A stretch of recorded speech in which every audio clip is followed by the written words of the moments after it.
You know what I mean?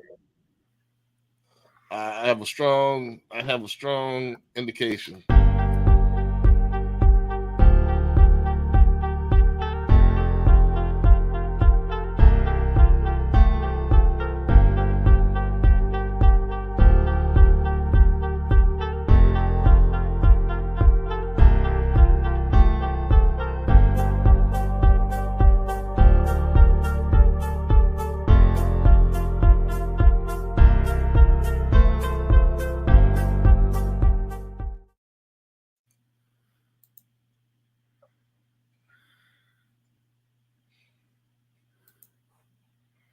Man, and we're live, man. It look like one of those new slots, man. This fit us actually, pretty good, man. At 8:30 slot, we prime time, So this fit us pretty well, man. Let's go and get kicked off. We ain't gonna waste no time. We're gonna be past our bedtime, but for me, this right on time. So let's go ahead and get it kicked off. I go ahead and because I'm already propped up. All right, so again, my name is Brandon B. Dixon, NMLS 1541210 at Billionaire Loan Officer on all social media. So if this is your first time tuning in, please hit us with a like, subscribe. If you're a veteran of the show, please go ahead and spread it to a friend. We need to grow our audience. So, especially my YouTube, go to my YouTube at Billionaire Loan Officer. We're trying to grow that platform. So if you like long form content that's informative, and that way you could, make some great financial decisions about real estate or any other thing, go to my YouTube at Billionaire Loan Officer. If you're ready to book me for a consultation, go to my website, www.applywithb.com. You can book me for a consultation, or you can apply for a mortgage right then and there. Go ahead and hit that up.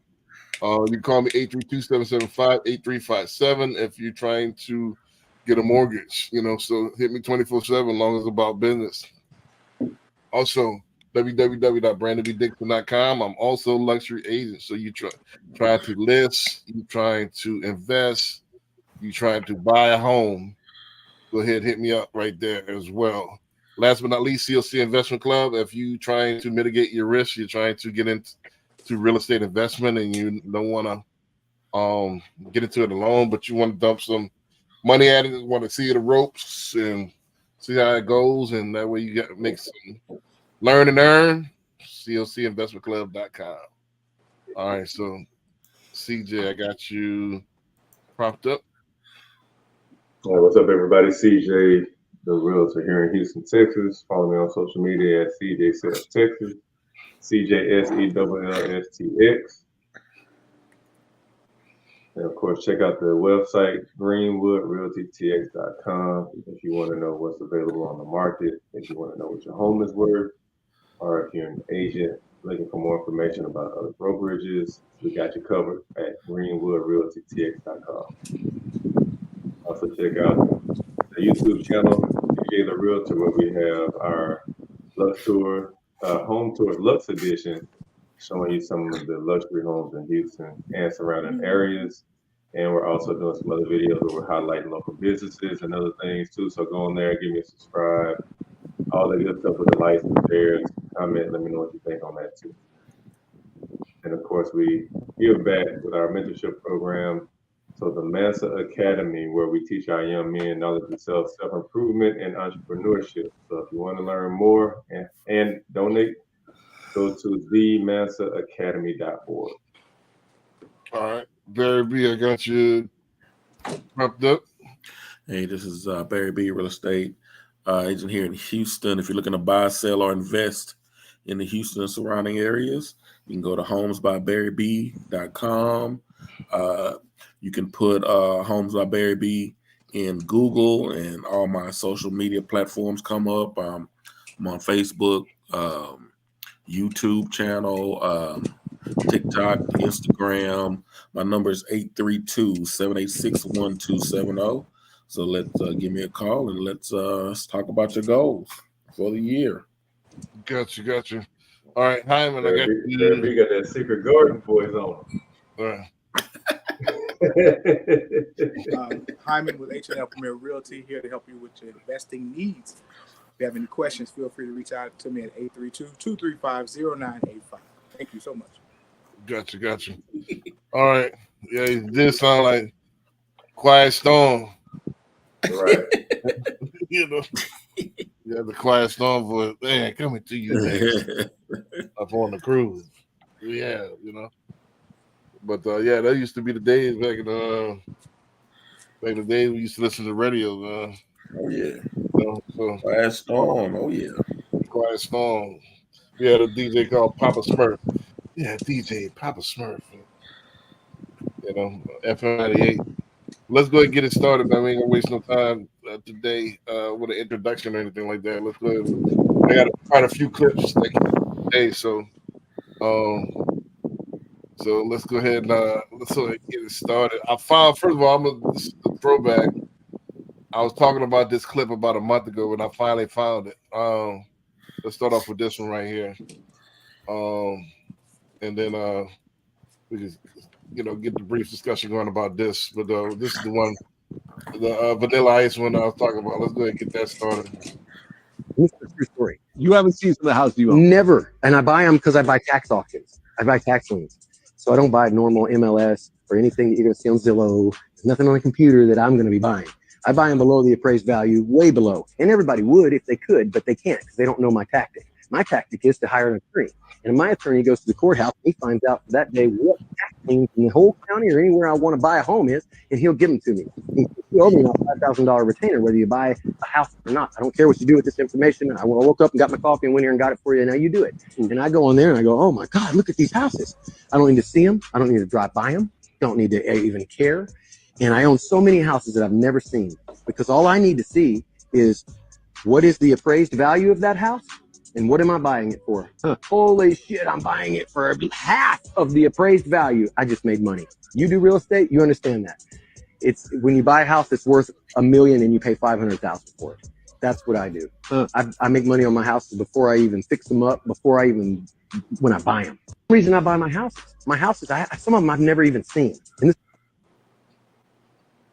Right. So yeah, I know we briefly talked about that about a month ago, but I couldn't find a clip. I wanted to react to, but I found it, so I had to stick that in there.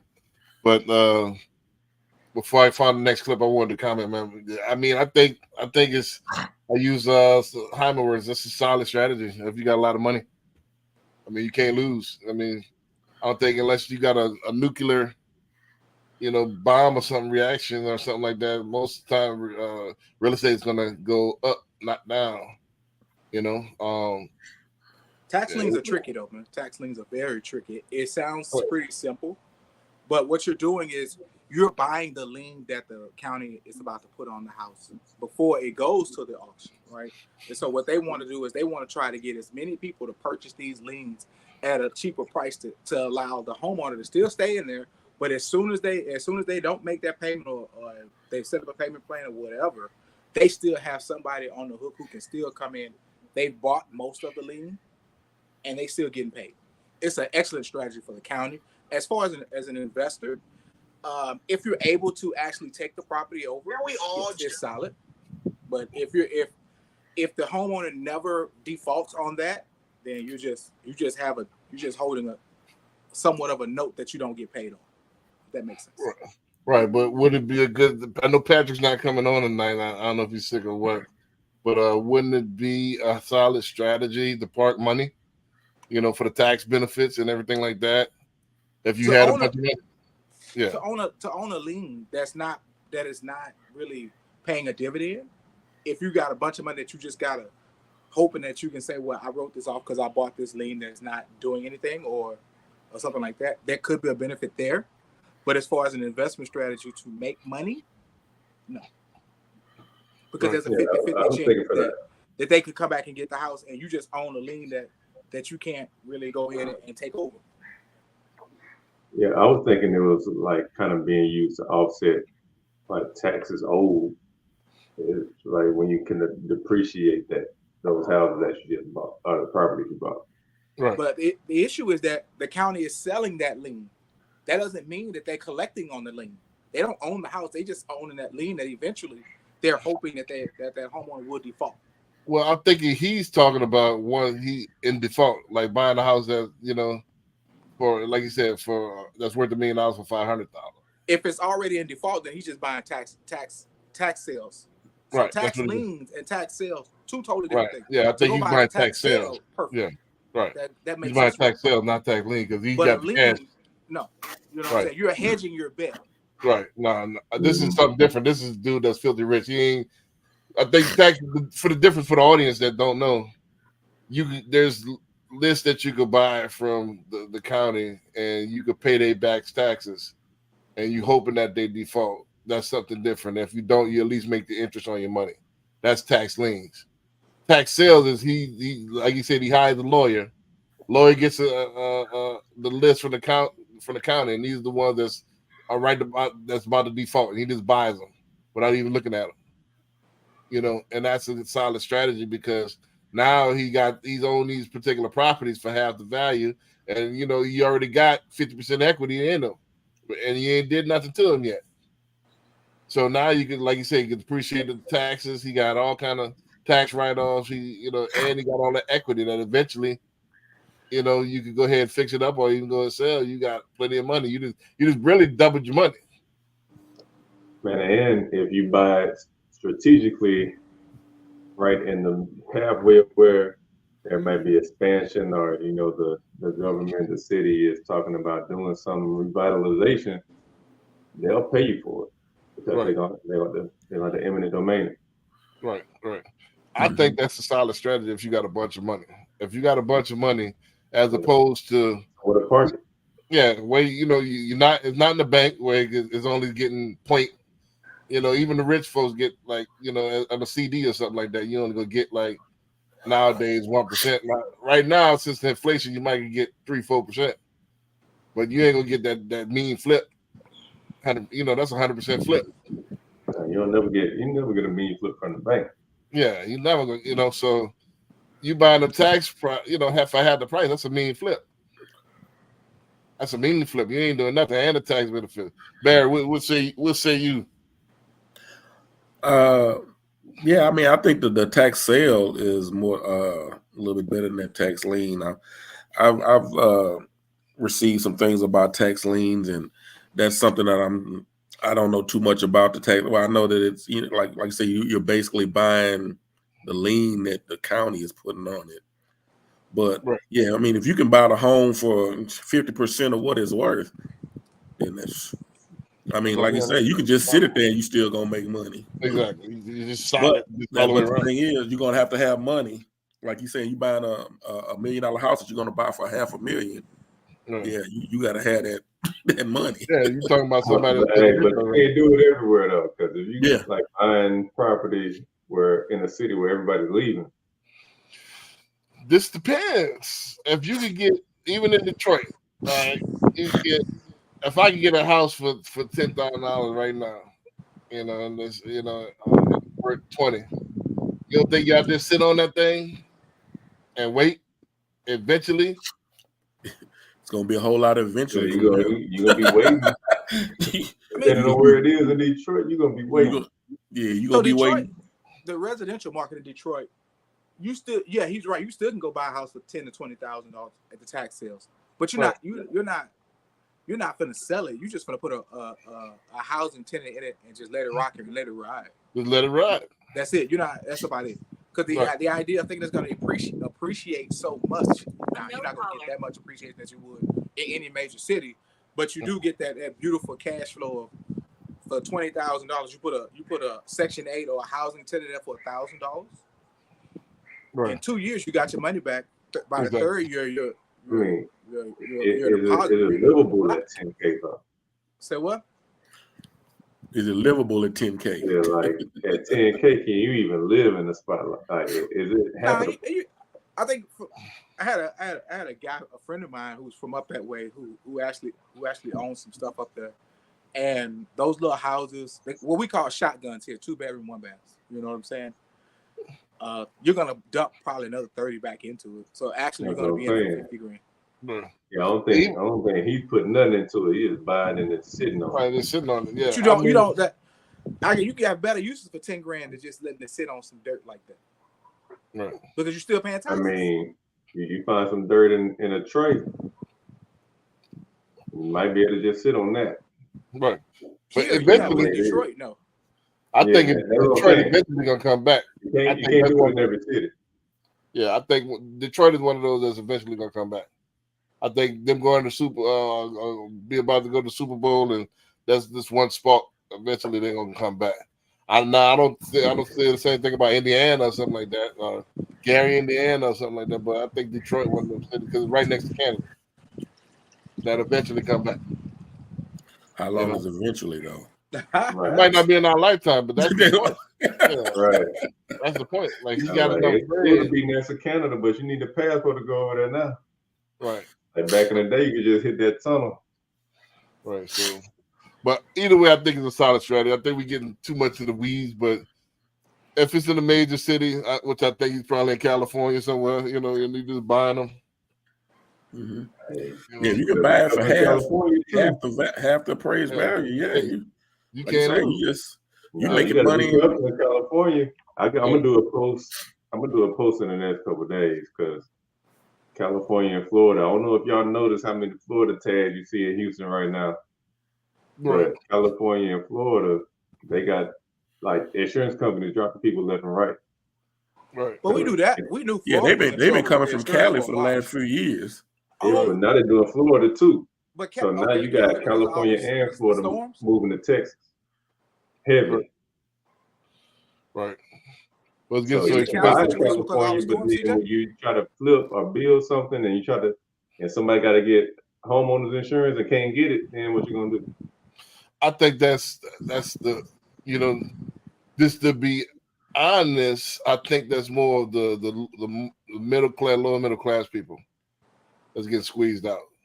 I just was on a conference call with a realtor that's in Miami, and they selling $1 million condos and $5 million condos, and he said he got 14 deals this month. So the rich getting richer. He's like, man, I don't see no slowdown, at all. Well, Miami ain't Florida though. Yeah, I mean Miami is in Florida, but you know what I'm saying? Miami is in Florida, but that ain't Florida. Right. So the rich is definitely getting richer. Bitcoin has doubled up within the last couple of years, man. The rich is getting richer. The thing about Florida is that if you're selling those high rises, and they're building them based on this new code, the hurricane windows, the hurricane resistant steel, the hurricane resistant windows, yes, an insurance company will insure that because it's up to the latest code for building. But when you're talking about those homes that were built in 1970, 1980, and 1990, they're not touching those. So what your man's is selling, if he's selling condos down there on South Beach that's less than 10 years old, yeah, they moving like crazy. But that's just only a certain percentage of the Florida. But the rest of it is not, if that makes sense. Right. Well, like I said, I'm talking about it's in that quote unquote luxury space that's is rocking and rolling, rocking and grooving. You know what I mean? So let's go ahead and go to the next clip. We're gonna keep these clips moving. Because I got quite a few of them that I accumulated. We all just get along. Mortgage lenders out there, why are you charging higher interest rates to Black or Hispanic home buyers? This article is saying in 2022, Black and Hispanic home buyers get interest rates compared to white and Asian home buyers. Here's a tip. If you're Asian, Black, white, Hispanic, or other home buyers, always shop your loan with a bunch of different lenders before you decide to pick a lender. Remember, as a buyer, you have within 45 days to run your credit as much as you want with different lenders to shop. Take your scenario from one lender, and take that scenario and talk to a couple different lenders. The pro tip, if you're looking for a jumbo or an arm, go to the big banks, US Bank, Union Bank, Bank of America, or go to your local credit union. They will be able to find you a great deal. And if you have challenging income or challenging credit, I recommend you go to these mortgage banks. They do everything in-house, and they're going to be able to do your deal and find you a good deal. Loan Depot, Guarantee Rate, Movement Mortgage. But if you're W-2, salary or hourly, and you're going with a conventional or government loan, and you're trying to chase the lowest interest rate, the lowest fees, go to a mortgage broker. Those who want to compare rates right now, here is the nationwide average mortgage interest rates. Remember, these rates are just a ballpark. Give your lender a call so you can get an accurate quote. And for those of you who are out there shopping, if you want help reading or beating your current loan estimate, if you want to find out if you're getting gouged or not, even if you want to stay with your lender, but you want help, comment shop, and my team and I will reach out and help you read that estimate. Boy, what a mortgage man. I agree with some of it. Some of it I disagree. I set this off. First, I think for all of the above, go to a broker. I mean, because I have all of the above. I have big banks. I have the mortgage shops, and I have some retail. I have like CMG. I have used to be Caliber, which is New Res now. All the people that I used to work for, pretty much I got they wholesale, and their wholesale is better than the retail. You know, so I got the best of both worlds. I got 230 something banks now, so I would say get a broker where I shop it for you instead of shopping the best deal, instead of taking a lending deal. Having all these multiple people with your information, you go to me and I'll shop the bank for you. Secondly, part that I agree with him on, and I told people this all the time. Like, I've been in the meetings. I can see the pattern. They don't tell me directly, but I see the pattern when they look at certain social security numbers. I don't want to say it on air, but I don't think red lines change. It's like slavery. I don't think it's just gotten smart and they didn't know how to hide it. Staring, we had a situation. CJ and I were staring. Is still alive and kicking. You know, they hadn't changed anything. They just got smarter with it.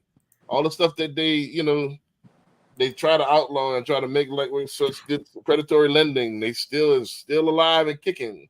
Just changed the name, rebranded it, so everything is still going. And we still. I mean, if you look at it, Navy Federal just got jammed up. Right, Fargo keep getting caught. Right. So we had a situation this last week. I mean, Ray Charles could see that they're gouging you. You know, but we still fall victim because we saw such emotional buyers.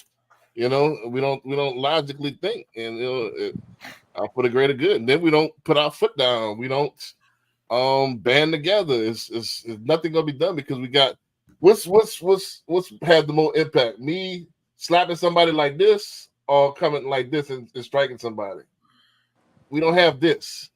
As long as we like this, there's no impact. As long as we got a bunch of individuals going the opposite way, there'll be no impact. So we're gonna keep getting screwed. We don't come together. There's no trust. What CJ and I got in the business for, a lot of times when we try to help our own, it's the opposite reaction. Like it's the old cliche. When you see a drowning man drowning, you throw him a life preserver and you kick the life preserver away thinking that's something to harm you. Often, how long can I go before I say, all right, well, give me my life preserver. I'm gonna go try to help somebody else that want my help. So you kick the life preserver away. What do you want me to do? You're gonna keep gouging you, man. And I've been in the meetings. I'm gonna say this straight up. A lot of these people that y'all chasing, because y'all make y'all feel good, because they're beautiful and they don't want your business. You know, they tolerate your business because they need to pay that payment. But for the most part, they don't give a damn about you. And if they can get over on you, they will. But we don't care nothing about that. We just care about doing the transaction.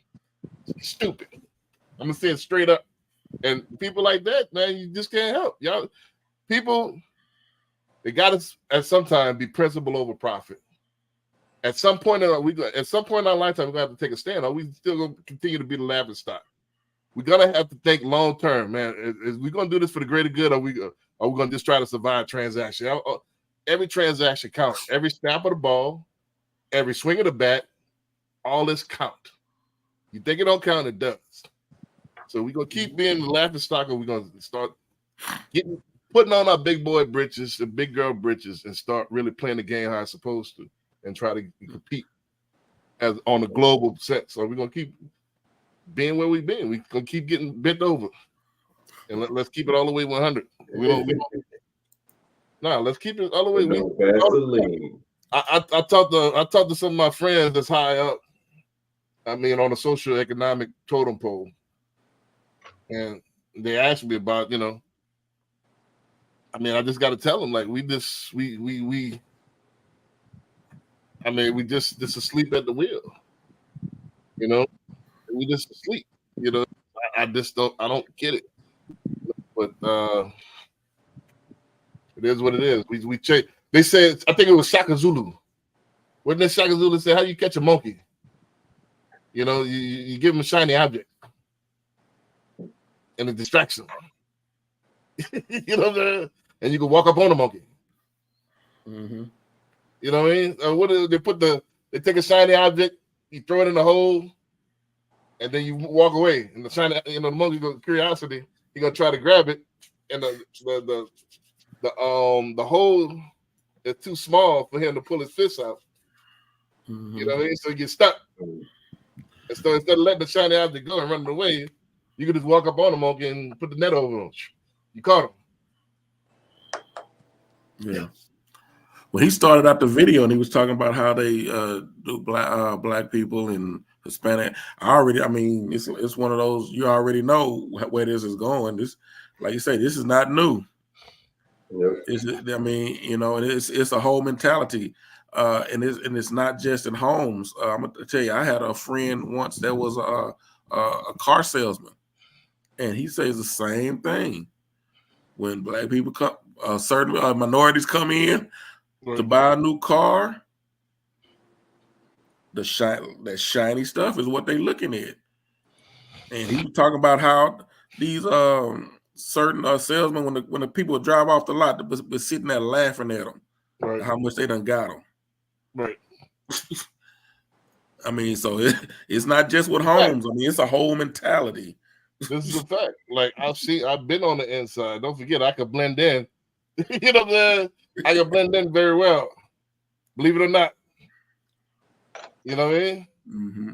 So I've seen it. I've seen it in the loan officer side. A lot of them don't, they tolerate, but they don't. There's no. And we just choose wrong all the time because you're choosing that shiny object, and you get caught every time. You're choosing that shiny object. You're choosing the wrong people to help you out. I don't know. And then when you said that about the throwing a life preserver, when you have people out here trying to help, it's like they don't want to listen to you. They rather go listen to somebody else. Right. Which is leading you astray. Every time they tell you how something happened like this quarterly. This person getting busted. This person getting busted. This person getting busted. How many times y'all have to see the same thing over and over for, hold up, man. So we seen it. CJ and I seen it. I don't think that particular thing had anything to do with race, but maybe it did. This is the first time I ever seen like the counter. Like, yeah, we ain't changing nothing. Said who wasn't changing nothing? Like we had a situation like, they obviously gouging them. We hit back, all right, well, here go the comparison. Like, man, you obviously you $10,000 off the ball. You ain't even close. All right, we ain't changing nothing. Take it or leave it. And they still took it, huh? Still took it. Crazy. Was you able to give them something better? I mean, in theory, yeah. But see how they hide it is what the builders do. I got something for the builders later on. You know what I'm saying? You comparing a builder transaction to a resale transaction? Is that what you mean? No, far as all hidden fees? No, we're talking about builders, lenders compared to brokers. Oh yeah. They showing you there's no comparison to the loan by itself, but what they do is, we'll give you credit. All right, so you're really taking most of it back. So can I just get the same thing with my people? Well, I'm really getting a deal? Nah.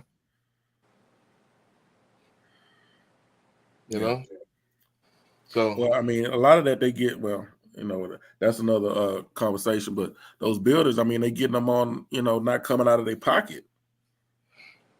You know, Right. Well, if you know that deal might be better, but if I go over to A, I ain't got to come out $20,000. But you still yeah, do. but yeah, your deal might be better, but I got to pay You have to come out $30,000. on the front end. Yeah, you're gonna lose it. Yeah, you're not paying on the front end, you're just gonna pay it on the back end. And Right. most people not, you know, they looking at that like I'd rather pay it on the back end. Is that a bad thing to want to pay it on the back end? I mean, if you want to pay interest on fees, right. If you rather you money going towards fees or going towards the actual house, this depends. I mean, if we don't we talk about how we can refinance too? So I think sometimes they be trying to dangle that in their face too. This is my point. It shouldn't be either or. I think the problem of steering is when you tell me I got to do this. Oh, you know, you tell me I got to do this, or you got to go through our lender. That's steering. Mm-hmm. That's steering. That's the definition of steering. Yeah. Now I haven't seen anyone say that they have to. They just dangle. They just dangle that carrot so much in your face that you can't do anything about it. You go in that direction.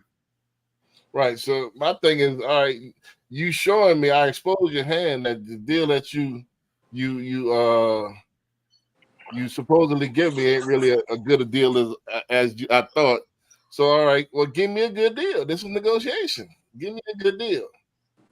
You know what I'm saying? Here's the thing, B. When you go into the builder, right. From a real estate perspective, Doc, the end of the day, the buyer wants the house.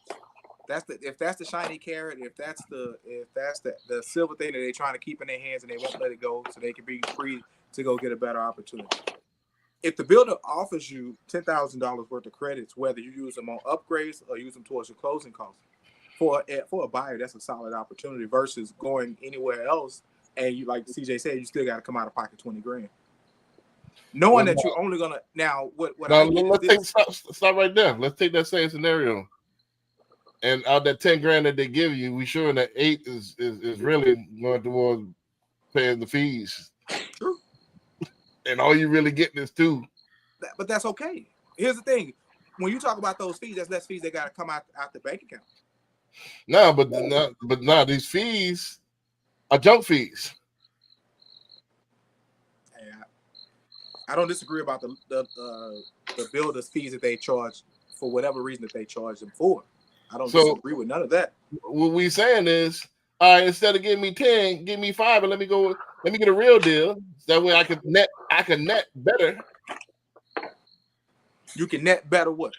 You can net better with shopping, but they won't allow you to shop. Net better with what? But at the end of the day, if you're buying a new construction, if I don't gotta pay, if I have to pay 20 or 10 grand, you're not listening to me. I get it. You can still do the same thing outside. It's all negotiable. The problem is nobody's checking these big builders and say, listen to what I'm saying, Hyman. I'm listening. Let's take your numbers.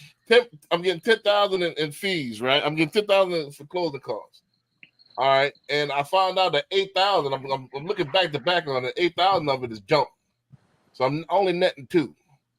Well, hold on. So you can really see the picture.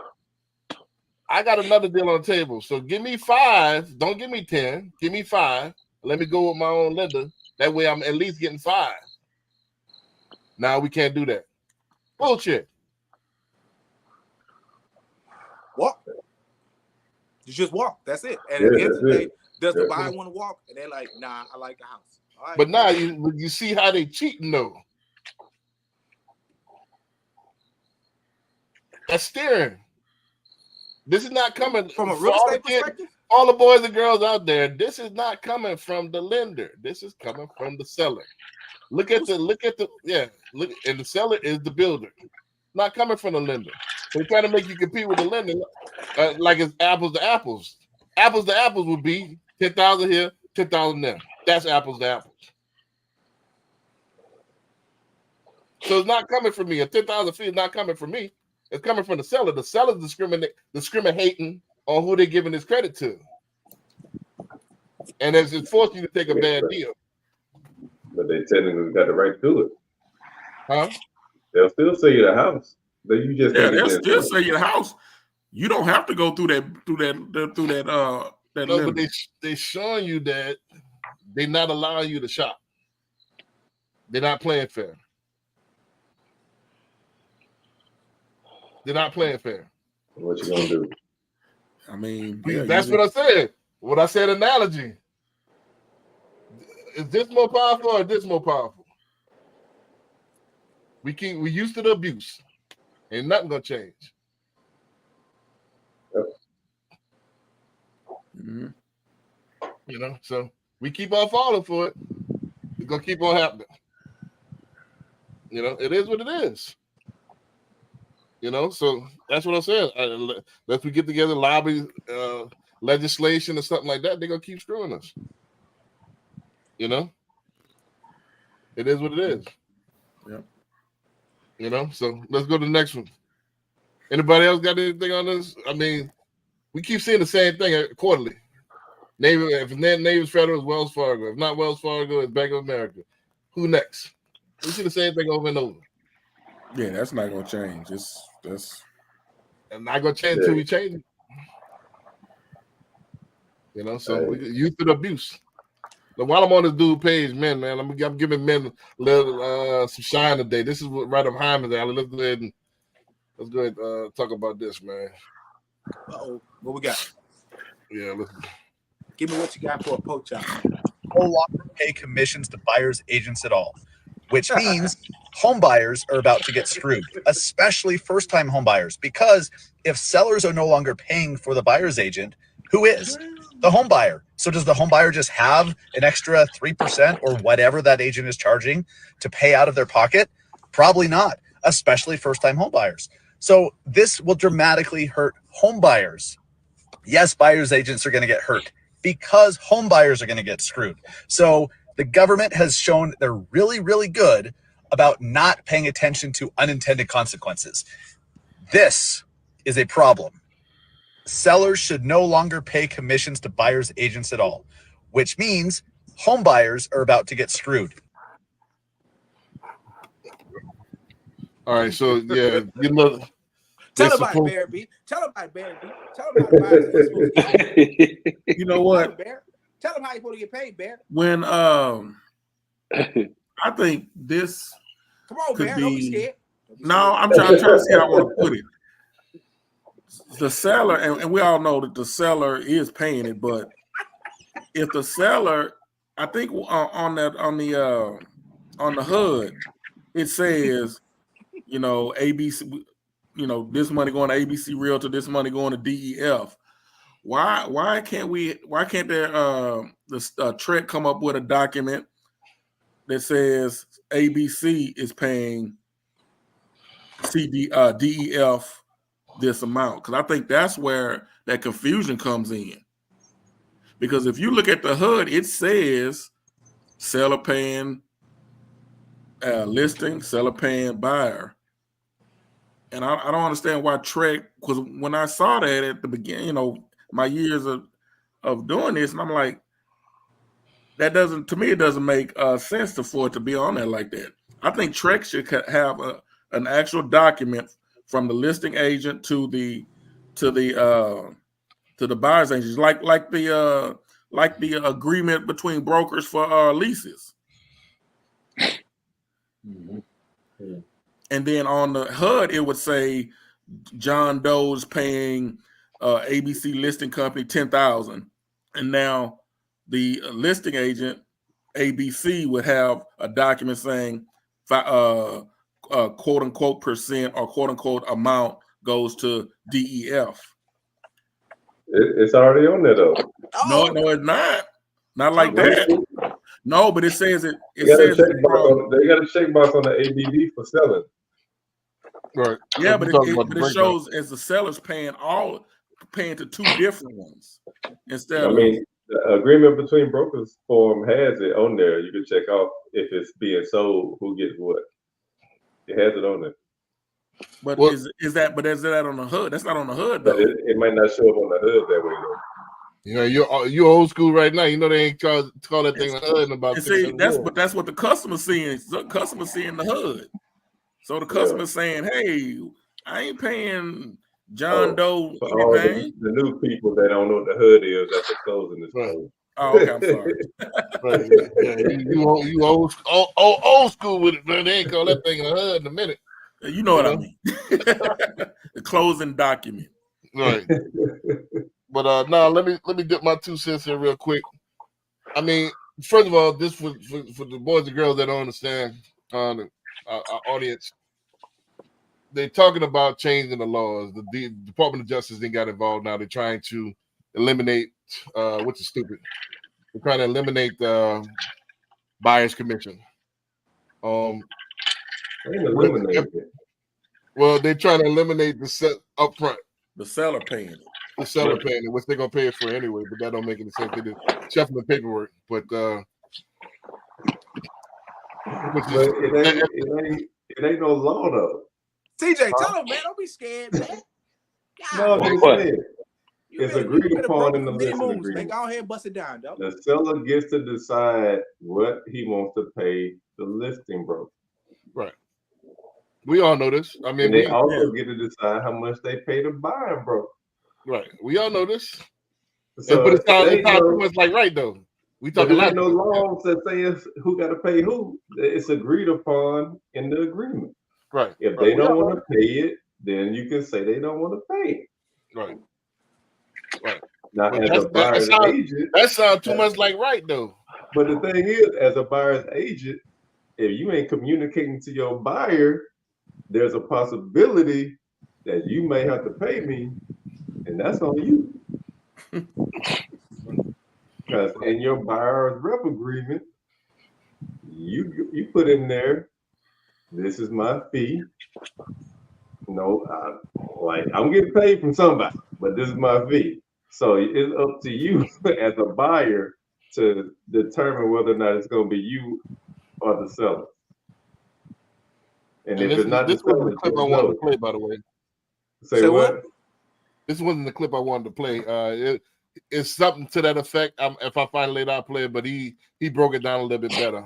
This was him reacting to the clip, but he has his own clip as well, breaking it down. But I don't know outside of Texas. In Texas, it's all on paper. Like it ain't no laws.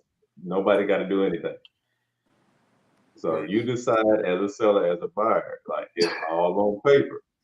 So as an agent, you need to be communicating this with your client. And if you're not, that's your fault. Well, this is what's gonna happen. This is what's gonna happen if they change it to where now you can't, as a seller, I can't pay the buyer's agent, which I doubt they do. But let's say if they hypothetically, let's go down this rabbit hole. Now is this gonna hurt the buyer? Now you got if you buying a $300,000 home, you got to be prepared to slap another $9,000 on top of that.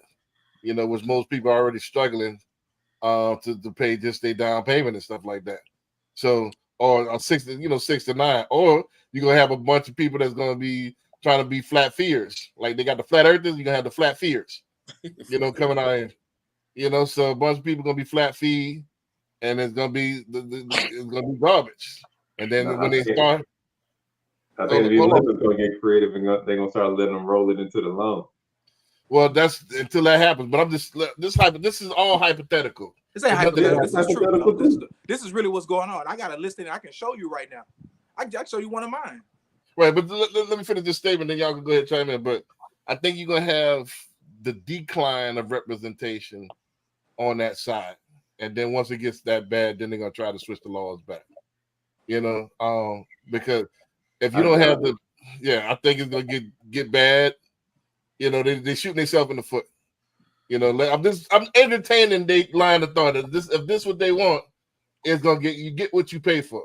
The flat fee is gonna come out. Yeah, I do it for $1,000, and they ain't gonna give a damn. All right, you want it, you got it. I don't see that happening now. It like the system that the way it's set up, it's gonna be too much. It's gonna be too much of an uproar from realtors and their associations to fight what they're trying to fight.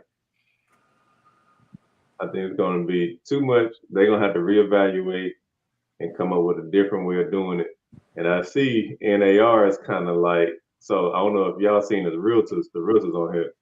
They're offering the ABR designation course for free right now.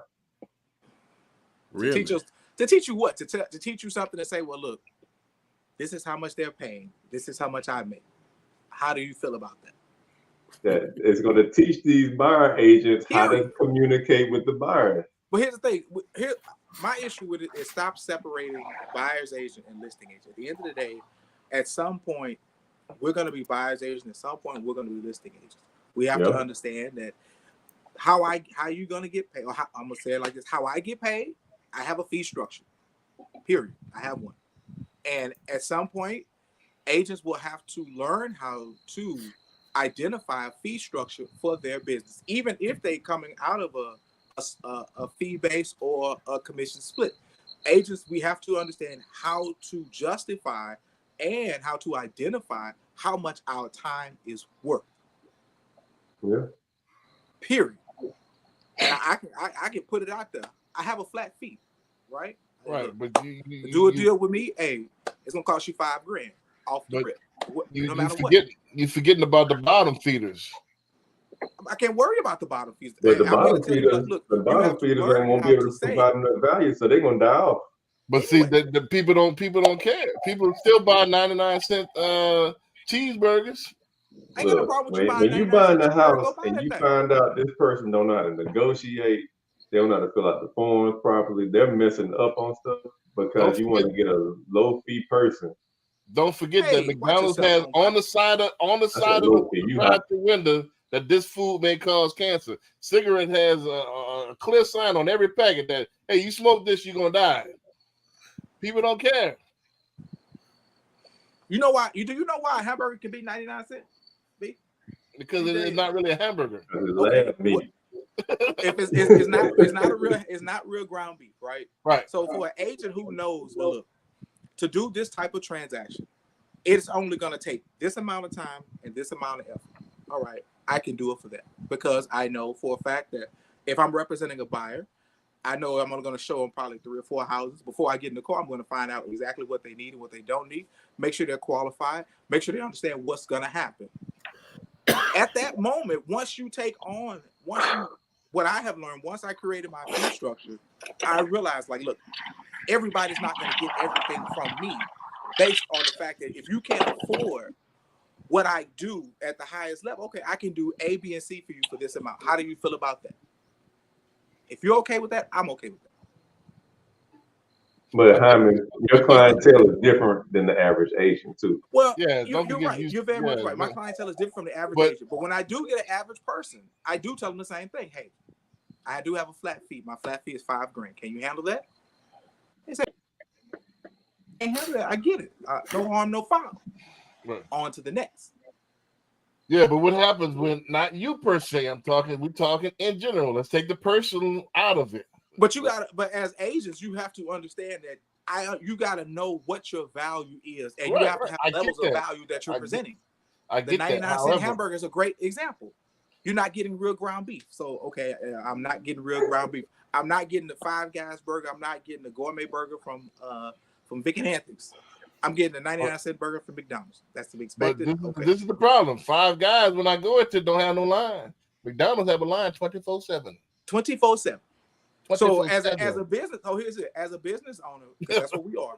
Do we want to go ahead and tap into that long line while we wait for that high end clientele to come through? Yeah. So you got to create that, and I think that's going to be the best method. You create your fee structure based on what you're going to offer to the folks that can afford it.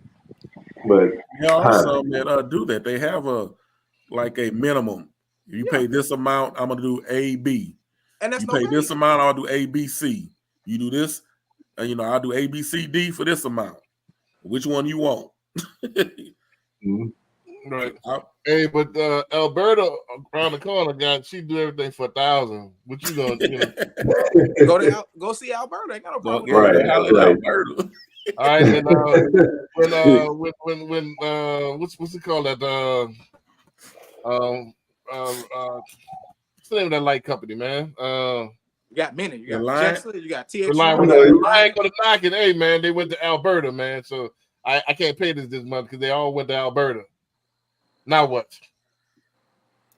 That's fine. You say Ain't it fine? They gonna say when Reliant says what now? when Reliant go to calling and say, "Hey man, you know this bill is past due. We're gonna go ahead and clip you. You're gonna tell them all your clients with the Alberta because I couldn't compete."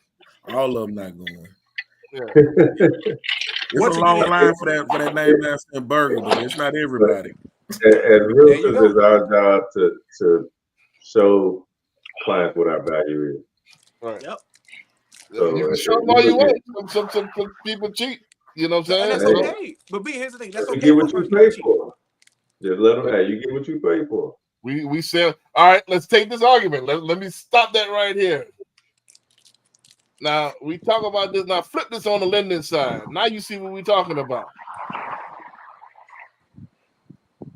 Flip this on the lending side now. Exact same thing. Now you see exactly what we're talking for. And we got better deals and all this stuff, and people still go for the shiny object. But Terry, I'll let Corey go in on this a little bit since he ain't had a chance to speak on anything. Which part am I speaking on? You know what I'm saying? Because I don't understand your point. The clip itself. If I'm supposed to be speaking on your point, I don't understand it. Okay. No, the clip itself about the DOJ changing supposed to be changing. I know this is all speculation, but it's supposed to be changing the pay structure for the buyer's agent. You know, speculation, but if they do change, what do you think is going to happen? How you feel about it? The one thing nobody has talked about is, you know what I'm saying, it's going to be a problem for the actual buyers, right? But the buyers are the small people. The people that are the biggest has the most value in their voice. And the people that's going to be hurt by this that nobody has talked about is the actual mortgage companies, the big banks. They're going to be the ones that get hurt by this. And the reason they're going to get hurt by this is because we had the housing bust because a lot of properties were over leveraged. If you take a FHA loan, for example, it's 3.5% down. You're at 96.5. You add on a 3% buyer's commission to that, plus the 1.75 for upfront mortgage insurance. Now that property is over leveraged. That property is over the value of what it's worth. When that thing starts to default, it's going to be big losses for the banks. So the banks themselves, in their voice, is not going to allow that to happen. They're not going to sink the ship. So, you know what I'm saying? They're going to have many lobbyists that go down there and be fighting it against it because they're not going to go down just because somebody got upset that seller agents have to pay. That's a good point. Well, seller agents got to pay. They split it. You know? I mean, they split it, but you know what I'm saying? It's still coming from the seller side. Right. But either way, it's going to come from the seller side anyway, you know, unless they're trying to have all the buyers pay for their own fees. But the whole thing is the convenience fee the seller is paying or offering to split their fees because they want the buyers to they want the agents to bring their buyers. That's the whole purpose for those that don't know, you know. So and the list through these, you know, these particular the technology, use technology. So let's say MLS didn't exist and we all have to just ride by and find stuff. Or randomly find stuff on everybody's on everybody's website. Let's go down that rabbit hole. Let's say the MLS didn't exist. How would that look? What you gonna post it on your Instagram? Yeah, everybody grabs gonna be going crazy. I like Barry's idea though. I like Barry's idea. We need a column for the selling broker. But broker. But let's visit this. If you take the value out of what the MLS do, let's say there was no MLS. How would people find your listing? Through a sign in the yard or through word of mouth. So you got to drive. Houston Chronicle. Right. That was how it was done in the 80s. I mean, social media, marketing. Back in the day, you had to go get a book. Yep. Yeah. You literally had to go into the agent's office and go look at the book. Right. That's very true. So let's say this, we back to this. We back to the Stone Age. Now, how would that look in 2024, 2025? So it's gonna be whoever Now you just switching, you just kicking the goal. Now it's gonna be whoever got the biggest money to have the biggest platform. Yeah, So I'm gonna but- go to them I because mean, I want my. you're really gonna have to do marketing. I mean, you're gonna have to market But for real. now you're if talking about the MLS big wasn't companies. Now you're talking about Keller Williams and all the rest of them that got the bigger platform. You gonna want to go to them because they got a chance to get your stuff listed and sold. They money long. The smaller they ain't gonna make it. Am I right? I think that's an unrealistic hypothetical. So I mean, you said MLS, as we know, is not going anywhere. So I'm not following But is the it, point. is But it the then I'm point? like, what does that affect? Who's paying who though? No, Yeah, the what- MLS is just a platform of showing what's available. but Hyman, correct me if I'm wrong. Wasn't that the beef in the lawsuit saying that the MLS was something like a monopoly? Yes, So, all right, I'm just saying because that was why- a point that was used in the the argument lawsuit. to say that. So well, that's why it costs I us to put valid your house on the MLS to get the most exposure. right. So that's why I validate the hypothetical. Let's remove the MLS. Now what happens? I mean, technically, you can get rid of MLS, but you still got like sites like I don't consider like Realtor.com, Zillow, because individuals can post business on there. It's just associations like HAR where realtors. I know you get low again. Yeah, you get low. That's Hyman with all that wind blowing in his microphone. Right. You'll be all right, man. Now, I was saying it's a difference with association MLSs versus like Zillow and Realtor.com because individuals can post their own properties on there. Association MLSs, realtors are the only ones that have access to it. Right. So wouldn't it be a battle of the websites at that point? Yeah, for sure. Oh yeah. Now And Zillow and Realtor not have just that, but you would have to actually go and market your property. I mean, your listing, whether it's getting Google or on social media. Yep. Because there's no incentive for the buyers to bring it. You know, it's at that point it's all about who you're gonna have the flat fears and you're gonna have the people that actually communicate with their buyer and actually have 3%. But so it's gonna be if y'all want everybody to earn everything, now it's gonna be who got the biggest network. So the buyers agent, all right, let me see who. All right, I don't have the MLS anymore, so I'm gonna see who. How can I go and research these properties? I mean, so that's how the flat fears can go in and research and email a buyer. Hey, here are 5 properties. You go check them out. Right. You know, The MLS is not going anywhere. Even, I mean, that's just one gripe that they had about it. You know what I'm saying? So even if they do win the lawsuit or whatever and they have some kind of issue, they're going to come back again with the MLS. They're just going to call it something different. It's the same thing. That's not going anywhere. Well, they might change the information that's in it. Well, we all know it's not going to. We playing devil's advocate. We kind of saying, all right, to what end are y'all gonna change things? All right, we get rid of MLS now what? Are you talking more chaos? You know, so just playing devil's advocate. I think the whole thing is true. Hey, it'd be pandemonium out here. It'd be pandemonium. So what you're not making it better, you're making it worse. You know, so they're trying to fix something that don't need to be fixed. They already got a good system. What are we doing? And then the average person in those lawsuits is winning like $20. The attorneys was getting all the money. Yes, Lord. You're gonna get that email. If you bought a house between, you are entitled to damages. Right. Oh, look. Oh, that's what I was gonna tell you. Yeah. Somebody showed a postcard that an attorney sent out, and it says, if you bought a house between this time and you paid a commission, give us a call. Right. Well, it's all stupid. I mean, it's all stupid. Yeah. I think, like I said, I wanted to march down these two scenarios to the extreme just to show you it's not going to be any better. It's going to be worse for the consumer. It's going to be worse for the realtors. You just talking about big bank take little bank at that point. You know, it's just going to get worse. You know, so I don't. Huh? It's bigger than Nino Brown. All right. I mean, let's go to the next clip. I think we already got a good system. I think if they start messing around with it and is just going to make it, the quality will go down so rapidly, they're going to have to change it back. Houses cash signs do I have to put out to make $10,000 a month? Put out 100 every week. Nothing needs to be fancy about them. I just need to put them on the corner. The data that we have, it works better when you handwrite them. So we got signs out here. We buy houses, 14-day close. Who am I looking for? Somebody desperate for money. I don't have to have no money to get this done. I don't need no money. I got 14 days to put the house under contract. You ain't gonna close the house in 14 days. Title company ain't gonna get it done. But you got it under contract. Now you're gonna find a buyer. Seems so easy. You're gonna fail at it 20 times, 30 times, 40 times.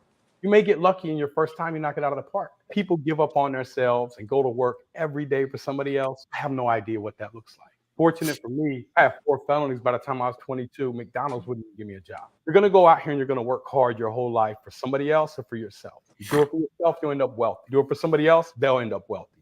How many I buy houses cash signs do I have to put out to make $10,000 a month? Put out 100. Right. So I was kind of, for my wholesalers and my investors, man, I had to throw that in. So I'll leave it up to the people. Yeah, Hyman. So is he capping? Is he capping or rapping, man? Is he capping or rapping? He's rapping. Right. He's really rapping. It works. Right. Signs, old school signs. Old school signs still work. Yeah. All you're trying to do is. But they call them bandit signs. Yeah. That still works. You can invest $200 in yourself and go buy those cardboard signs and say, "I buy houses." Call me. All you want is that person's phone number and email address or text and the address, and you figure out how much it's worth, and you wholesale it. If you do it right, yes, that does work, and it still works today. Period. Right. But you do have to have a level of compassion, patience, understanding, and you do have to have a somewhat of a team. You need to have you got to have a solid title company on the team. It'll be best suited if you have a realtor on your team that can help you figure out how much the house is actually worth. And that's it.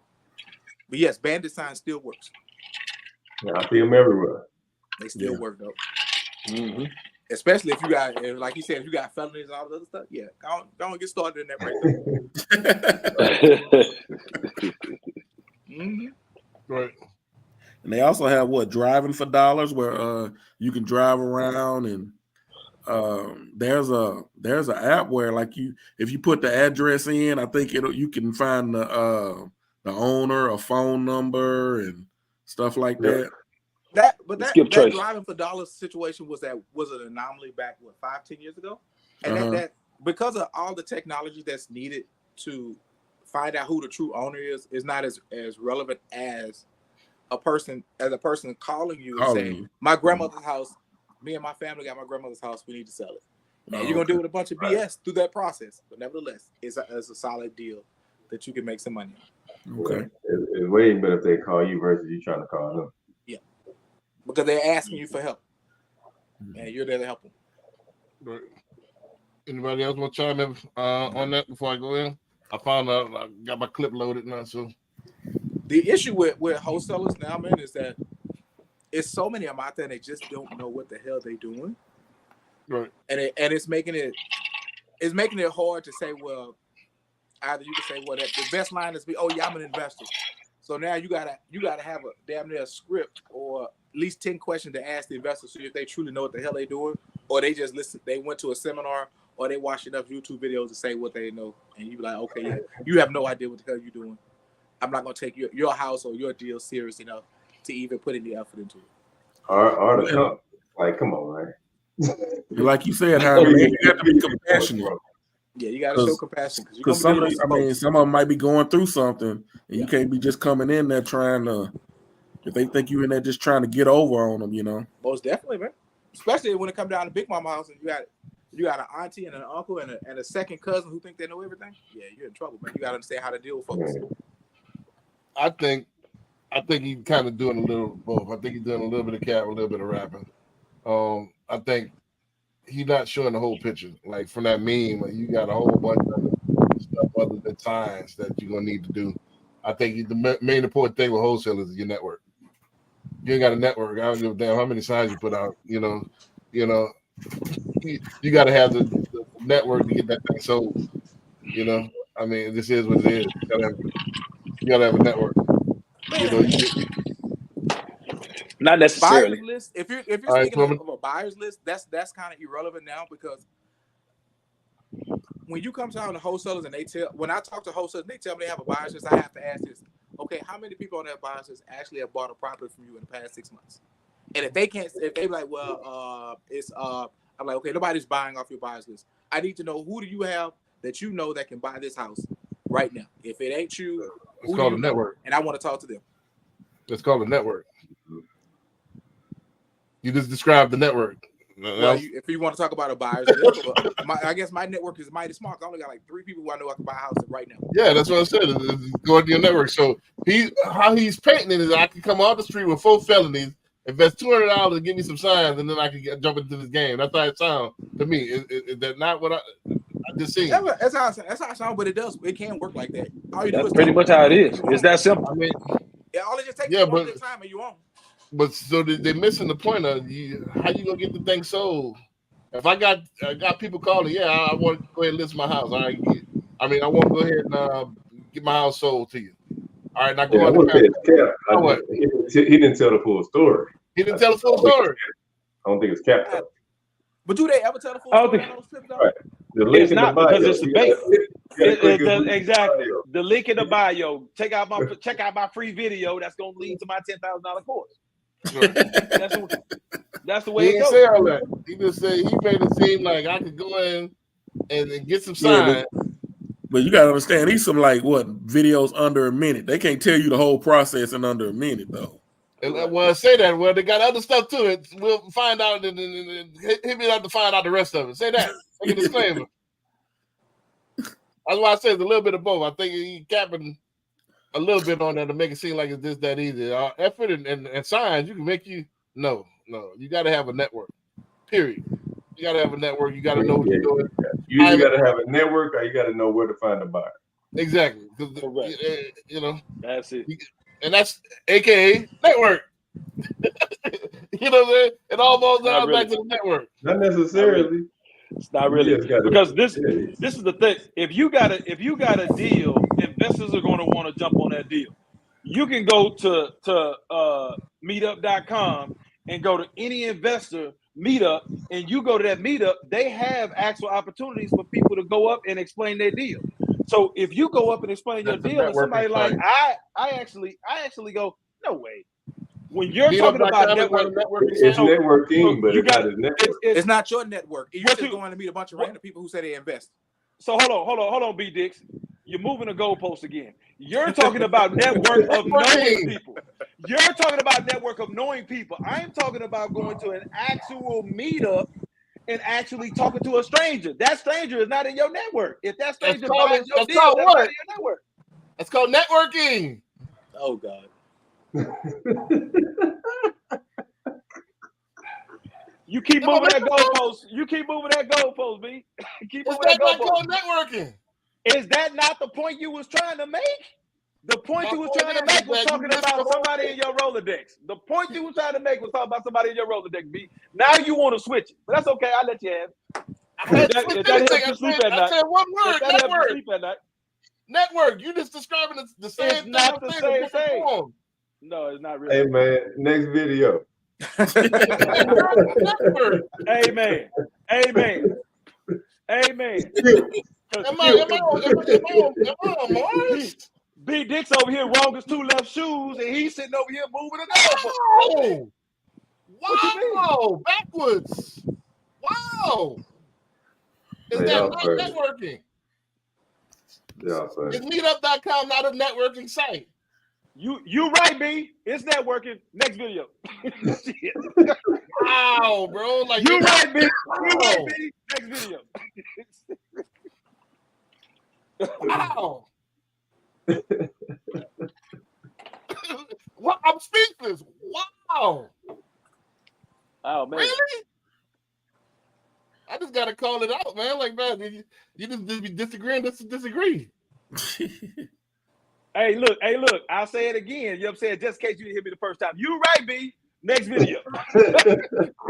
Just in case, because you still going on the same thing, dog. You know what I'm saying? We only got I'm astonished. We can't be here all night, B. Next video. I'm startled. I'm amazed. What? How many more adjectives you want? Next video at adjective, put that in there. All right. Next video, expeditiously.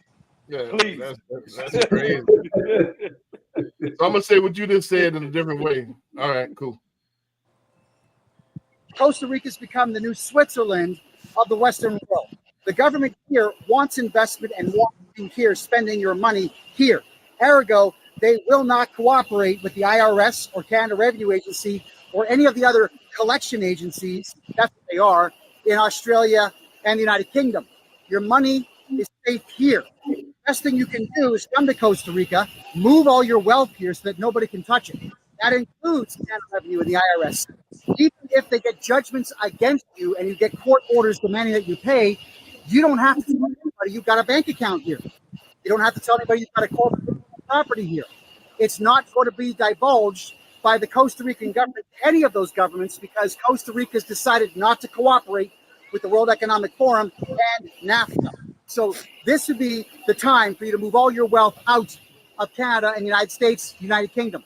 Contact me. We'll get everything you have moved out of the country so that it's safe and you can actually make money on your own money. KevinJJohnston.me. Costa Rica's become the new Switzerland of the Western world. You know, I got to put my international stuff up in there. You know what I mean? I think that's cap. Cap. So, You think the U.S. ain't gonna hit them with sanctions and then at some point infiltrate the government to overturn that in a little bit of Costa Rica? Like, if enough people did that, you don't think they coming for their money? I mean, all this time they have offshore accounts, Geneva, and all this other stuff that you could put money in. They ain't never came for them. Yeah, but you're talking about the Caribbean at this point, bro. They ain't going for that in the Caribbean. I mean, they don't want them problems with the U.S. You know, if the U.S. decides to do so, right? So it has to be enough money moving that way. Right. That makes a big difference in the U.S. economy.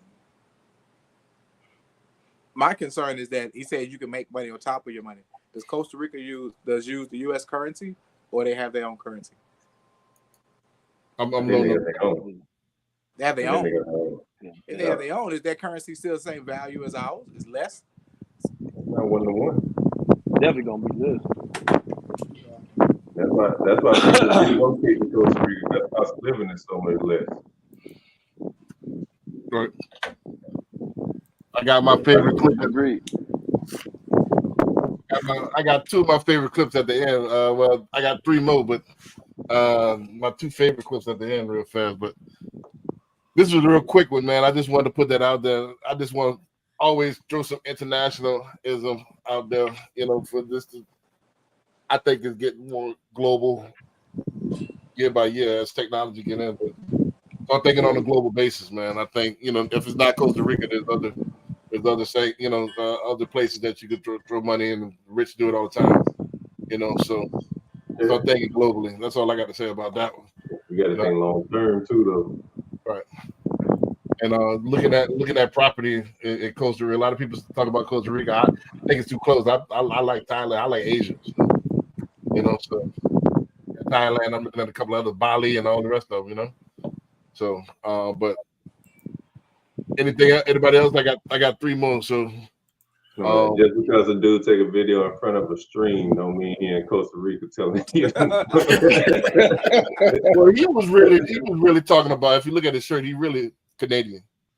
I don't know if y'all following global like markets and stuff, but at one point the Canadian dollar was stronger than the US dollar. Now it's like 135 now for every dollar, so it's now like 65, 75 cents. So Canada really. I thought the British pound definitely the strongest, right? Yeah, now? British pound is still stronger than the dollar. However, I'm talking about the Canadian dollar. Canadian dollar at one point was stronger than the US dollar. But I think it's more Canadians going to Cuba than Costa Rica. Right. So Canadians, a lot of Canadians getting the hell up out of that, man. It's getting bad. It's almost like California. You know what I mean? The worst is like a lot of liberal politics, man. They jumping ship. left and right. So that's what he was talking about. You know, he's Canadian, and they talking about going to Costa Rica and stuff like that, jumping ship. You know, so but I heard about California, man. I heard because I'm thinking about going to the Bay next month. And they're like, man, you better reconsider that, man. You better move slow, you know, move strategic out there, because like Gotham City out there, you know. So it's What getting part of big. Cali is like that? All of it, but it's even worse in the Bay. Like I've heard it's even Keith Lee got the hell up out of that, man. He was supposed to do it. Keith Lee, they ran up out of the Bay, man. So you know, the tourist spots are still on point. I don't know about that. You better check it. Yeah, you know, they got something called bipping out there. Bipping? Look that, yeah, bipping. What is bipping? You got to look that up, man. Yeah, no, we ain't got time.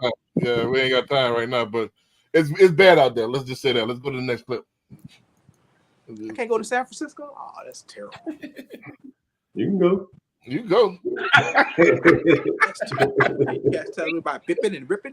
$30,000 a year is equivalent to making $164,000 a year in 2023 or 2024. Yes, that's right. And in addition, the middle class isn't dying; the middle class is dead. And the average household was making $3,000. The average house cost $5,000. So it wasn't too hard. You had about 2.5 times the price of your annual salary would be what you could do to afford a car and a house. Nowadays, people are making an average of $74,000 in household income, and the average house is $450,000. So in order to be considered middle class, the bare minimum of middle class in America right now in 2024, you would have to make $174,000. And that's not doing well. That's the bare minimum for middle class.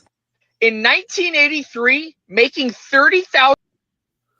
How much y'all middle class? How many on the panel middle class, man?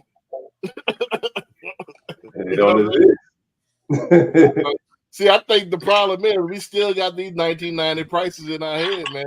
I'm saying, wait, we're not doing as well as we think we're doing.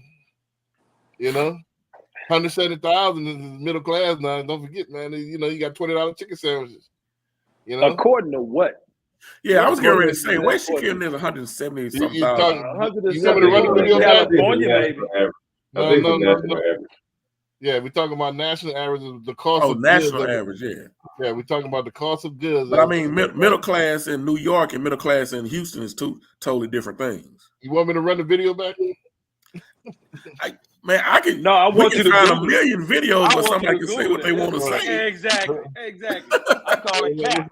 I bet I can find a video where somebody say the average is 200,000. I mean, come on. Well, nah, he made a strong comparison. This is why Patrick need to be on the panel, man. Let me give it one more time. Let's go ahead commenting, but he need to get on the panel. Oh, is he? Oh, I didn't see the. Yeah, he said he liked the other video where he said you can go work hard to make somebody else rich, or work hard for yourself and make yourself money. Oh, okay. Salary would be what you could do to afford a car and a house. Nowadays, people are making an average of $74,000 in household income, and the average house is $450,000. So in order to be considered middle class, the bare minimum of middle class in America right now in 2024, you would have to make $174,000. And that's not doing well. That's the bare minimum for middle class. That's upper middle class. 1983, making $30,000 a year is equivalent to making $164,000 a year in 2023 or 2024.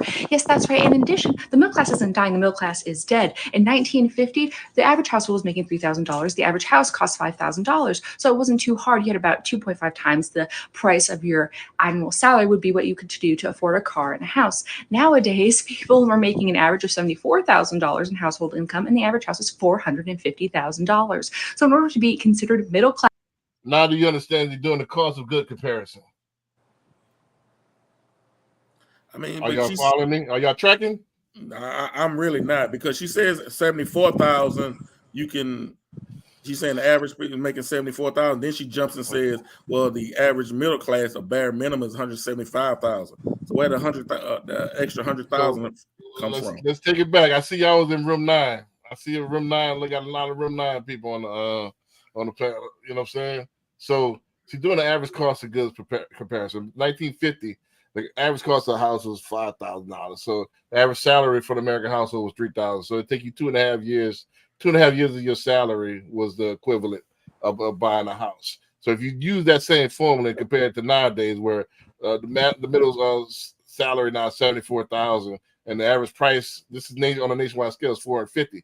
She's saying that by that comparison, now it's going to take $174,000 to be the same thing that it was back in 1950 as far as the cost of goods.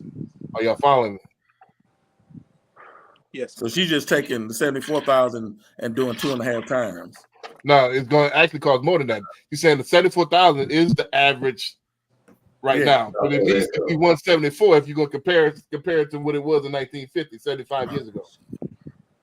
So if the average cost a house, let's say, was only 2.5 times my salary, and the average house is $459, that would mean you need to make 174. Are you following? To be what he said is to be considered middle class. To be considered middle class. Was that considered middle class when you were making $3,000 and the house was $5,000? That was considered middle class back then. Yeah. So or to be equivalent to 1950 from an inflation standpoint. To be equivalent to 1950. Okay. Inflation wise. So there is no list. She's making a cost of good analysis. Okay. So that, cars and stuff like that, you can get a Cadillac for $6 G's, fresh off the lot. A Cadillac you get for $6,000. Yeah, you used to get a Cadillac for brand new. What are you talking about now? He said used to. He said used to.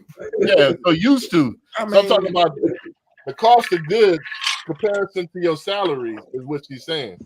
So now you get an Escalade, man. Escalade gonna cost you $150, $200. Yeah. You can't get that slam back. So it's a different ball game. So that's what we're talking about. So now is it the salaries haven't risen with the same intensity as the cost of goods. Yeah. I agree with that, yeah. So if you talk about this cost of goods wise, she's not saying that 174 is middle class, because that's not what she's saying. Yeah, because I'm getting ready to say, I don't know where she got that from. Nah, that's why I'm breaking it down the track so y'all can track. Yeah. She's saying that for what you could get back then and what you can get now ain't the same thing. Yeah, well, I mean, yeah. So do y'all agree or disagree? Oh, of course. I mean, that was what, 50 years ago, 60 years 35 years ago. 35 years ago. Huh? You don't see how crazy houses went. Don't forget, we always talked about back in on a house party. Pop said he paid $15,000 for this house, and that was in the 80s. That's real. Yeah. So now we're talking $450,000 for the average house. It then skyrocketed. Yeah. Back in the days, our parents could get a house, man. You could get a house. I know wages was, $3 an hour, but you could get a house for like I was gonna say I mean, in 2000, my first house was $85,000. Exactly. Now that same house. What she's saying is now that same house would be $250,000. I wish I'd have kept it too. But how this could be educational? Why I chose this video? Number one, you see where it's you see where it's trending. So for those people that's millennials and zillennials right now, you see that your dollar is going to be worth 15 cents pretty soon, which is already out. They said the average dollar that was $1 back then is now worth like 15 cents. 35 cents or something to that effect. So it's like a third. I mean, if not, it should be 65 cents. I thought it was 35. The dollar right now is worth 35 cents than what it was back then. I don't know if I can see that one. So the dollar, as far as inflation, and we talked about this a couple of weeks ago, where we talked about the Zimbabwe currency, where it costs like $1 trillion to get an ice cream. So it's not the amount of dollars that you got. A lot of people talk $1 million. $1 million is like 100,000 right now. 200,000. It's not the same thing. Kanye a billionaire. That's like $1 million now. So you talk about moving the goalpost. That's the goalpost that's moving, and nobody talking about it. It's not quite accurate either, but you got it. Yeah, I mean, $1 billion is $1 billion. I don't give a damn where you at in the world. You know what I'm saying? It's like $1 billion. Now, come on. All right, well, give me $1 billion right now in America, and I'll give you $1 billion Nigerian money. I don't plan to go to Nigeria, so it don't even. What are we talking about? What is your point, B? My point is, you got to be aware of this, man. You damn in my age, man. You know that. Give me. I give you. Nowhere near your age, B. Ain't nowhere near your age. I said damn there. So you gotta know about this stuff, man. Like, so you give me. I give you $1 billion pesos. You give me $1 billion US. You talking about $1 billion? $1 billion? No, it's not. Billion, but that's $1 billion pesos. That ain't $1 billion though. All right, well, give me $1 billion. I'm gonna give you $1 billion Canadian dollars. You give me $1 billion American dollars. Let's see if that's the same. Peso, dollar, zare, yen, whatever you want to call it. All right. And when I go to Canada, I get some. Yeah, so, I mean, you comparing currencies from different countries though. Correct. You said $1 billion. We said that because he said $1 billion is $1 billion everywhere. No, it's not. Oh, that's what you said. Okay, I was wondering why $1 billion. Yeah, okay. Oh boy, y'all funny. Y'all off the chain, man. Come on, bro. It's not the same, bro. Next video. The question is, can a person making $74,000 buy a house right now? Again, barely. But that's not the point of the video. Right now. She said that the average middle income right now is supposed to be 74, but really it'd be 174 if you're talking about cost of goods. If you're talking about the same ratio back in 1950 as you would say the cost of houses are right now. That's why she mentioned 74. 74,000 right now to consider middle class. That's what she's saying, but it should be 174 if you're talking about cost of goods. Shoot, and nowadays that 74 comes with student loan debt and everything. Right, exactly. It's not the same, but we sleeping on this. Is a very important topic. This is, we kind of slept on this one, but this is a very important topic that people need to know about. And I see a lot of people suffering. Even my daughter age right now, like you got a job you thought was a decent job, making 60. That's poverty. You couple that with taxes and your student loan. You paid all that money for these colleges to get these, HBCU, and you come out making 60. That ain't enough. Especially if it's a W-2 and you getting taxed. Yesterday's prices are not today's prices. You can't even afford a house. Couple that with your student loans and taxes and inflation. Yeah, it's real. So this is a topic right now for the ages, man. So it's gonna get so priced out that where you're not gonna be able to afford nothing. We talked about last week the BTRs. Everything was buy the rent. Or build a rent. Yeah. Oh yeah, that's it right there. Yeah. So you're not gonna be able to afford a house. So it's different than our parents' generation, different than our grandfather's generation. Like, man, that's the goalpost that move. So hold on, let me cue up the next one. Y'all got me talking. So 74,000 quick math. That means they make $5,500 a month. Right. Student loans is probably $400, so that puts them at $5,000 a month. You go to car payment, that's $600. No, they give their income at $3,000. You forgot taxes. You take taxes out. You ain't take taxes out. Yeah, you got to take taxes out. All right, taxes at 20%. 20%? Is that a good number? Try 30 if they're single. 30% tax if they're single? Yeah. No dependents. No dependents. Well, back when I was in oil and gas, it was taxing me. 30%? Yikes. Yep. Tell them the truth, my boy. Tell them the truth, my boy.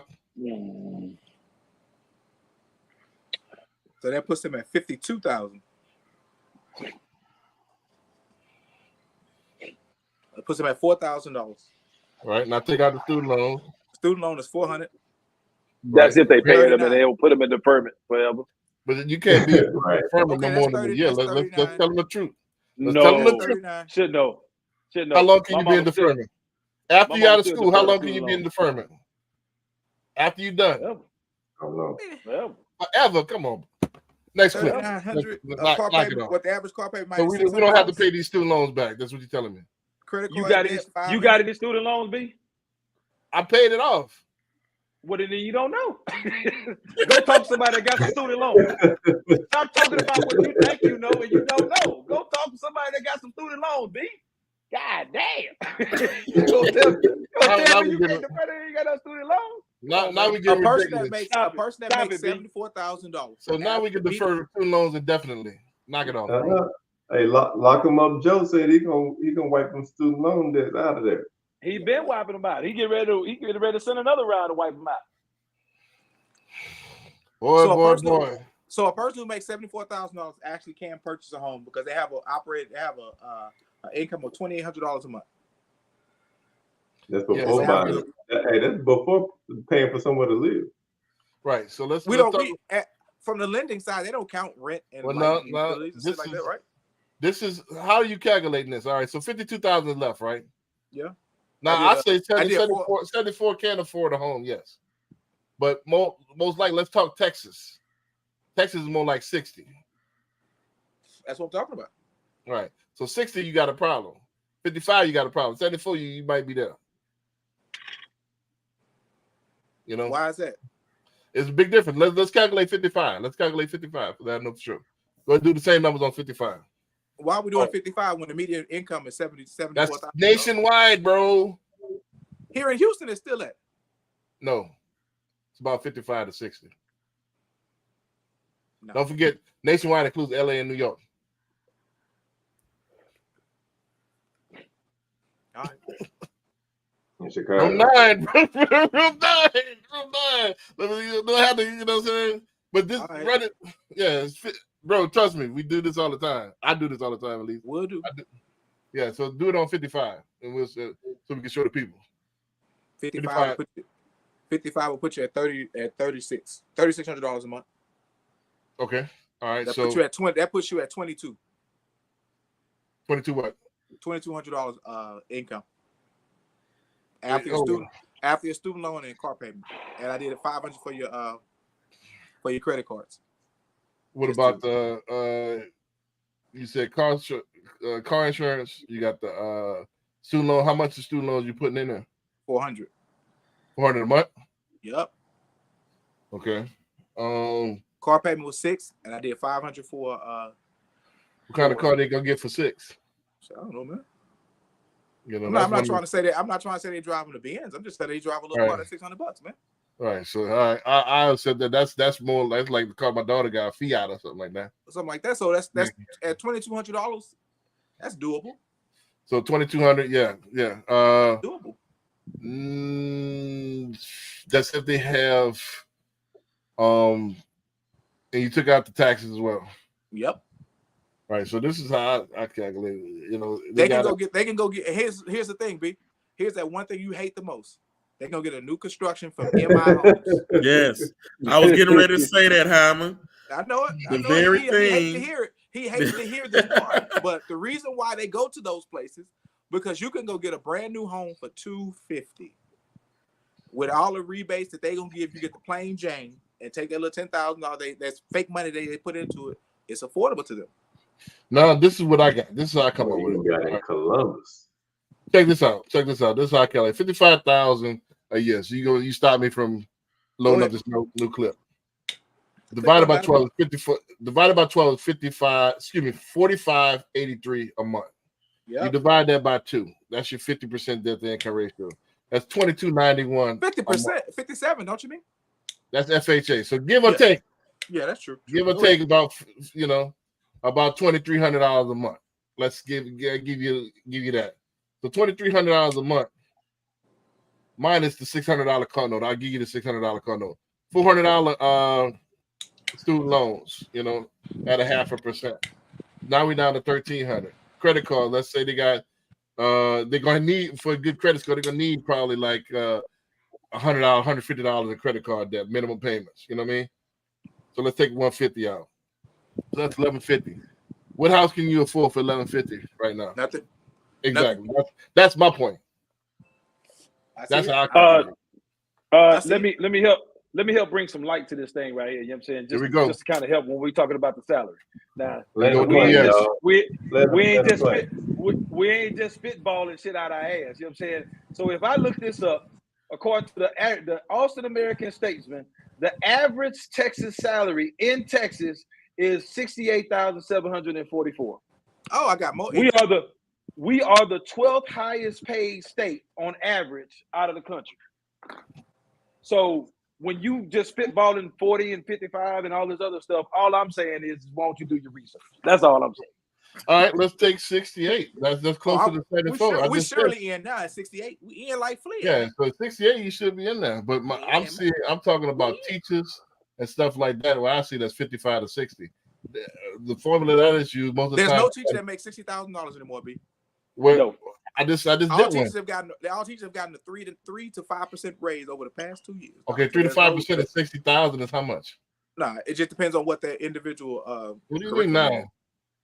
I'm serious though. There's no teachers making 60,000 anymore. If 60,000, if 10% is 6,000, 5% is 3,000. So how much you think 3% is? That's not that don't give the 60. I'm telling you now, no teacher right now is making $60,000 anymore. How much are they making? How much are they making? And I just did one this week. So how much are they making? They should be at 70. No, they're not at 70 yet. Not that I've seen. I hadn't seen a teacher, even with coaching stipends, they're not at 70. Mm. You know, even when that did do coach, they're around 55 to 60,000 a year. You know, this depends. You know, even in the high end district, that's where they at. So maybe now you're saying that you prove my point. Now teachers, for the most part, are below average. And Barry B, aren't you a teacher? I've done it, yeah. Yeah. So how much they pay you, B? I mean, you get they starting teachers out now at 60. I mean, fresh out of school. Exactly. That's what I'm saying. I mean, if they've been teaching 10, 15 years, you would hope you would think they'd be up to at least 70. Yeah, 70. They way past 70. Now I've seen professors make a grip. Professors make over 100,000. You know, but I had this HISD.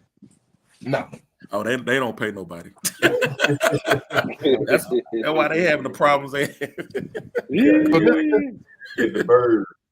This last one, man, this is just right along for this is on my positive note. I had one more for my Thailand, but y'all get the point. Y'all know Thailand gonna be cheaper. You know, Thailand. Yeah.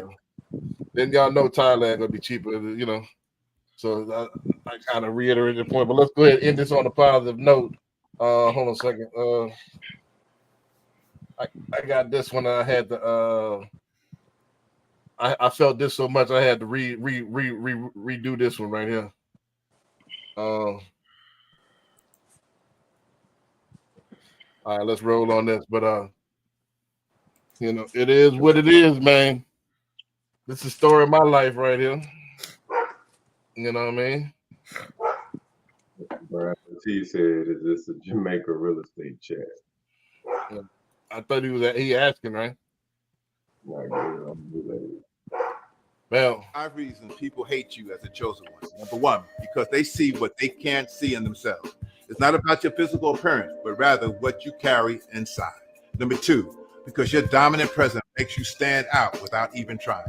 This bothers them because they have to work harder to get attention. Number 3, because you remain standing regardless of what comes your way. This disturbs them because what they thought would destroy you didn't.